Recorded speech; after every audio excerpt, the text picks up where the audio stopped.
This is your host, Pete Moore, and I am pleased and humbled to announce the launch of my one and only book, Time to Win Again. 52 takeaways from playing and watching team sports to ensure your business success. Those of you who know me personally, and anyone who listens to Halo Talks for any length of time, know that I am an avid sports fan and a big believer in the value of team sports. What I've seen over the past 25 years helping businesses grow, raising capital, being an entrepreneur myself, and coaching and mentoring executives in the sector, it's the lessons learned on the field perfectly apply to business. Entrepreneurs, executives, managers, you name it. Every company that's a strong company has got a good team. It's a quick read. There's awesome illustrations in there from our good friend Mark at Cruelty Free Cartoons. If you go to integritysq.com, enter your email address, and we will send you information on the book and the Entrepreneur's Survival Kit as well. Be great. Take names. Go Halo. This is Pete Moore on Halo Talks. I have the pleasure of bringing a friend of mine for 31 short years, Jonathan Wolfson, known by several different accolades. One, an avidly strong soccer player and very reliable. Two, an outspoken evangelist in several markets. Been involved with sustainable brands, known as a technology pioneer, and I consider a visionary and a close friend. Jonathan, welcome to Halo Talks.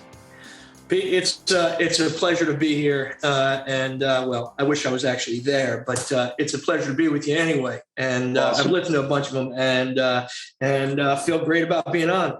Awesome. So, as you know, Integrity Square and what I've been doing personally has really been focused on the bricks and mortar side of getting people to move, getting to exercise to become part of their routine.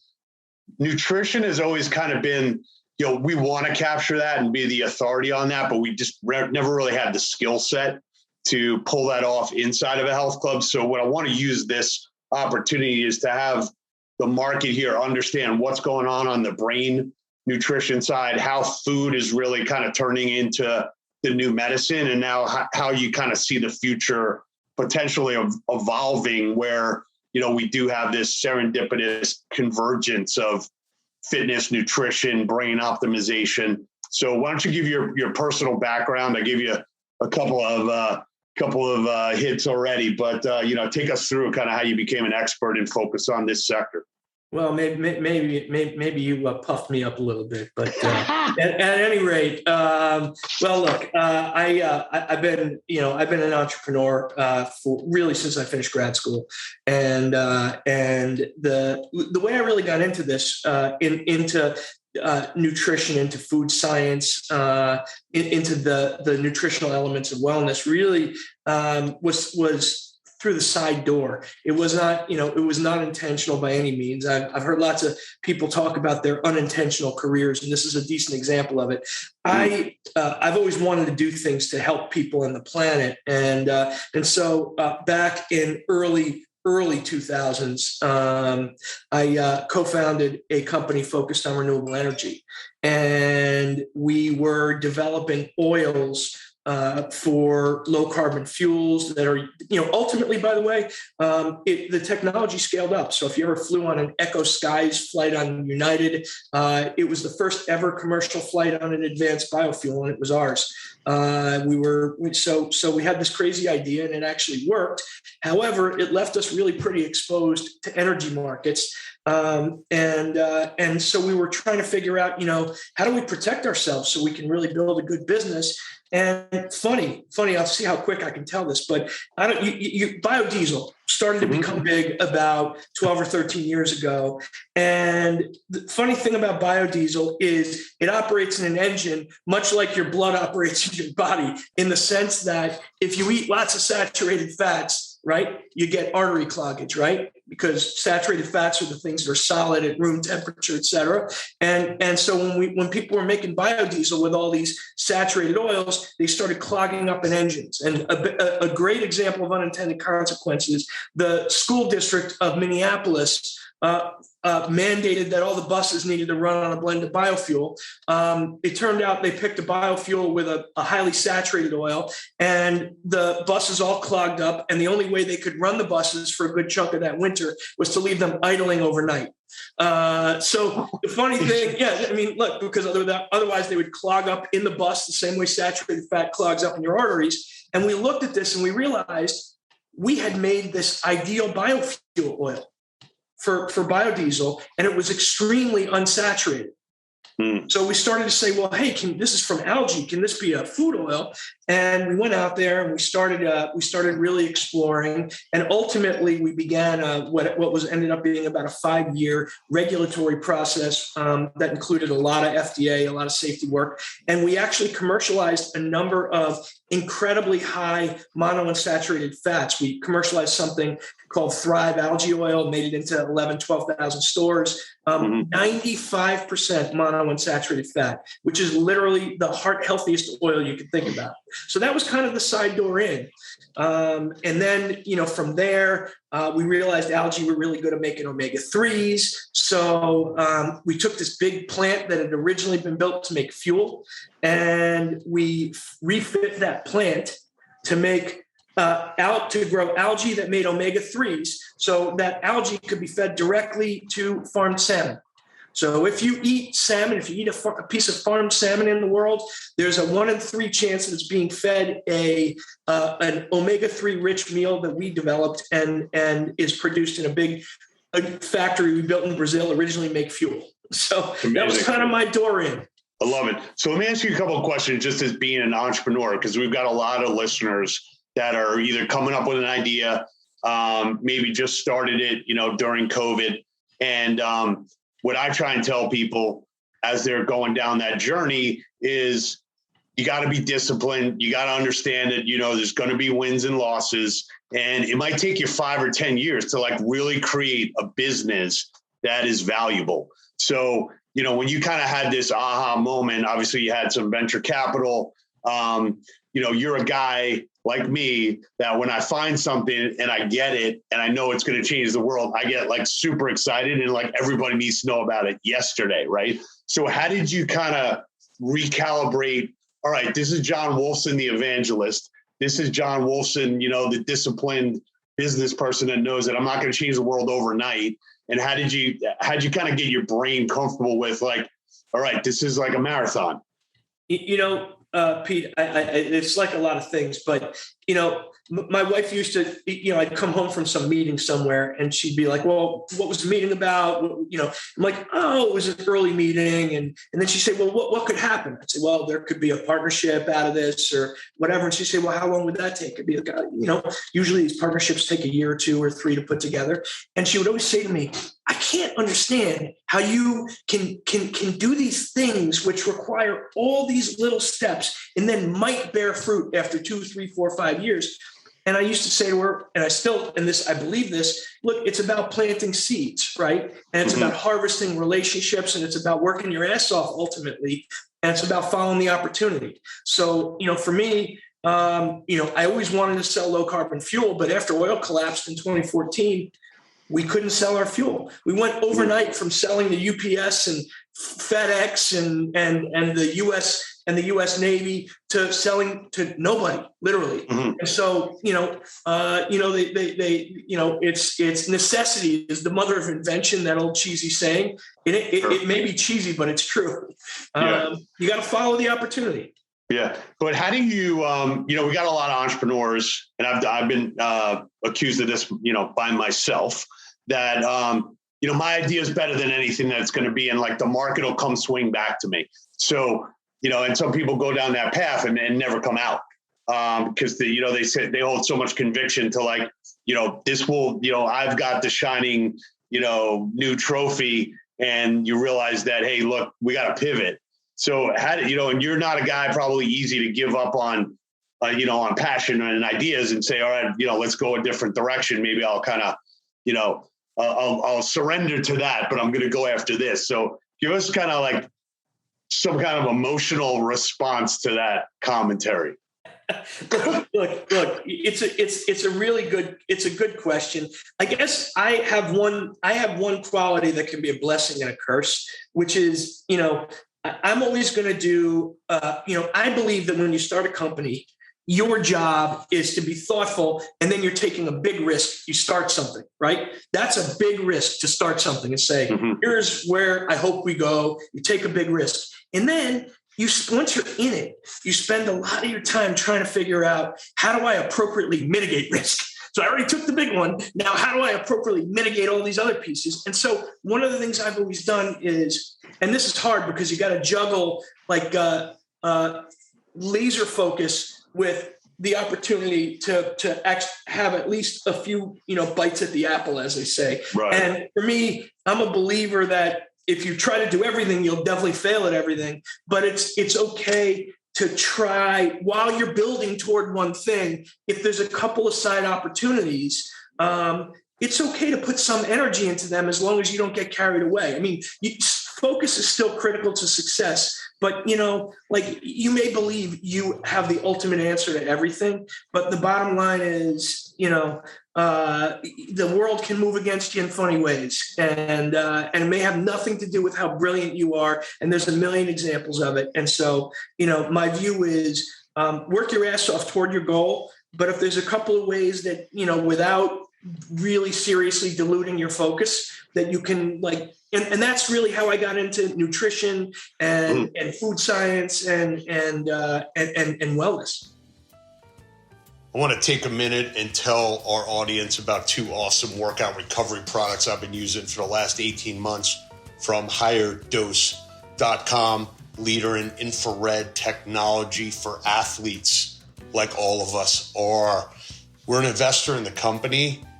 That's not why I'm telling you this. I'm telling you this because it works. You got an infrared sauna blanket. I hop in there. I'll listen to some podcasts, burn 800 calories, get a mad detox, and a PEMF, which is a pulsed electromagnetic field crystal mat that I lay on, and I recalibrate my cells to the normalized level of the earth. If you got somebody you like and you're looking for a pretty awesome gift, they will love it. You could use this code HALO75, get $75 off, and you will not be disappointed. Higherdose.com, promo code HALO75. And now let's get back to our regularly scheduled program. There's a lot of companies out there that are going into the food sector. They're going into the wellness. There's, Halo sector. There's not many competitive barriers to entry in that space. And there's also obviously food titans out there that, look good from a standpoint of, hey, this is a company that could potentially acquire my business. But it also could be one that could probably squash a small company if they focus on that market. Although, how do you kind of look at a market and say, a lot of venture firms that we talk to, it's total addressable market. Okay, what's total addressable market for food-based brain nutrition when it's basically not even a category yet? And how do you kind of convince investors to say, all right, look, you don't really know about this yet, but let me give you a little peek into what 5 years from now is going to be sold on the shelves. And it's going to be basically the equivalent of taking a multivitamin. Talk us through how you look at opportunities and how you get comfortable with that. I always look for signals, right? I'm looking for signals. They may not be proof points, but I'm looking for things that tell me people care. And then I'm looking for some commercial activity that validates, at least directionally, that people are willing to pay for, the thing that I'm trying to do. And so, as it relates to brain nutrition, which I spend an awful lot of my time on and have, for quite a few years now, that really began for me when we started the omega-3 work in animal feed. And I surrounded myself with all these brilliant scientists who, had been working around omega-3s. And, and I had a kid, I had my third kid that he my wife got pneumonia. There were some issues. They called it failure to thrive. And I, went to a bunch of these folks I'd met that were experts around omega-3s. And they said, look, the thing you care about with a young kid is you care about brain development and you care about eye development. And then the next comment was, but hey, the formula companies are doing a pretty good job of incorporating things like omega-3s, right? So very, very early life stage, right? Formula, some of those companies have already done a fair bit of work on brain nutrition. And so it's kind of, so there's already validation. And now, like, for instance, for something like DHA, which is a critical component of your brain. In fact, it's the number one fat that you can find in your brain. It's critical everywhere in your brain. DHA is now in about 99% or 98% of all the infant formulas sold in the US, right? So just because it isn't everywhere in food necessarily, but it's more than that. It's not just one ingredient. It's also like the whole area, right? And so then, you look at what else is there commercially? Are there other proof points, right? So go to a big drugstore chain. Right. I can give you data from one of the two big drugstore chains. One of their brain supplements, which is made of something that has really pretty much no scientific proof behind it. And is that like a Prevagen type of product, or something in that kind of category? All right. Well, look, I'm not throwing stones, but let's just say that. We're on the radio. I mean, just throw away. Don't worry about it. Look. I hear you. I'm a science-based guy. We don't want to feed things to people that don't have real evidence. And there are some things out there which say they have clinical trials, but really don't have any evidence and are selling in a single drugstore chain, close to $200 million a year. I mean, just to frame the picture for you, okay? So somebody's buying that. Now, I'll tell you, some of those messages are what I call fear-based messages. And I'm a proponent, and I know you are, Pete, because I've known you for 30-odd years, and I know what you've been doing at Integrity Square, and the name is no accident. You like to do things based on pushing people forward from a positive standpoint. Like, let's help you and your family be as much as you can be. Let's help you live to your full potential. Let's not tell you if you don't do X, you're going to die, or you're going to do this, or you're going to do that, right? It's the difference between positive marketing and total fear-based marketing. But the bottom line is people. So for me, you asked a question, very long answer. I look for those seeds. Right? I love that. No one's really quantified it to the point, of signals. I think that's a great, play on words, and also something that relates to our book of that's coming out, Time to Win Again, which is going to be about like decoding your competitor signals, and also like understanding the game that you're playing. So you got this product called Brainiac. I'm going to use this opportunity to quote from the old song, I've Got the Power. It goes, radical mind, day and night, all the time, 714, wise divine, maniac, Brainiac, winning the game. I'm the lyrical Jesse James. Going back to you, Wolfson, and tell us how the word Brainiac is now going to change the food-based nutrition category. Yeah, look, let me ask you a simple question. What do you think is the most important asset you have?